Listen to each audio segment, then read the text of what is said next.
Hello friends, this is Pete the Gold Caller coming to you with more of the continuing adventures of gold calling. Today's adventure involves door-to-door canvassing for home improvement contractors. And today's scenario is about roofing contractors. These two individuals saw that I had a few shingles loose on my roof, and I do, and I've been meaning to fix them, but haven't gotten to it because it's winter, blah, blah, blah. Everybody's got an excuse, right? So they decided that I was a prospect, and for good reason they came in there, rung my door. Now, I captured the video, and I'm sharing it for your review, right? Now, there are some things that you may criticize, things you may compliment. You know, look, I give these two guys credit for showing up in the first place, but I'll share with you my summation after you've had a chance to see what my wife's reaction was to two neighborhood canvassing solicitors for a home improvement contractor. All right, well, let's go to the videotape, and I'll catch up with you on the other side. Let's turn around to the other.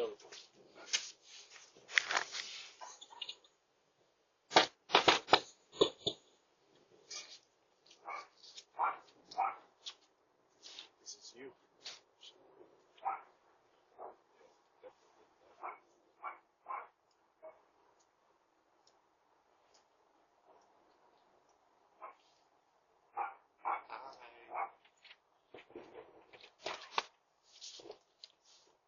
Hello. Hi. Hi, how you doing today? A lovely dog. I'm sorry to bother you. I'm Matt. My partner Aaron over here. Hello. We're with Victory Home Remodeling. We just finished a roof installation in the neighborhood. Walking by, we did notice the older 3-tab roof on the home. While we're in the area, we're just giving all the neighbors a free estimate on our roofing.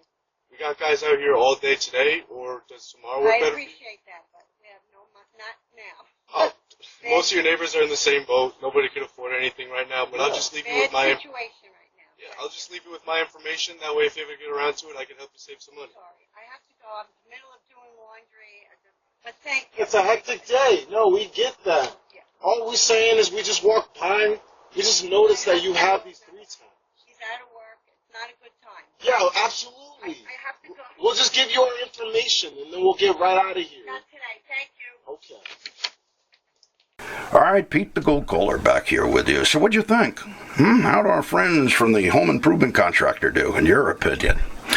One thing for sure, I always think if you go out door-to-door canvassing, realize that 2-on-1 is always an uneven exchange, all right? So if you go, I would recommend go by yourself, unless you need emotional support. Then you got to ask yourself, why do I need emotional support on canvassing calls, ringing doorbells, right? Okay. Other than that, what I noticed was that as soon as the objections were mounted, that the person that was there for emotional support, the fellow in the red hat, began to become very animated, right? And the tone of his voice, his volume was very loud. He began to go into the persuasive, convincing dialogue that prospects just absolutely hate, like nails on a blackboard. Look, what happened here is that these two guys are getting compensated for getting the estimate on the calendar, all right? So when you come up against resistance and cash is up for grabs, right, you can become needy. It just happens. It's human nature. But you got to be careful. When you start acting like you need the estimate more than the prospect does, then you start becoming more animated in a salesy kind of way that doesn't do much for your first impression, right? So be careful of that. But anyway, I welcome any comments that you have, suggestions, recommendations, how you thought the call was handled and how it went, and things you would do differently and things you would do the same, all right? You can send them to me at sales@thegoldcall.com. Sales@thegoldcall.com. This is Pete the Gold Caller saying so long for now until our paths cross again. Happy hunting!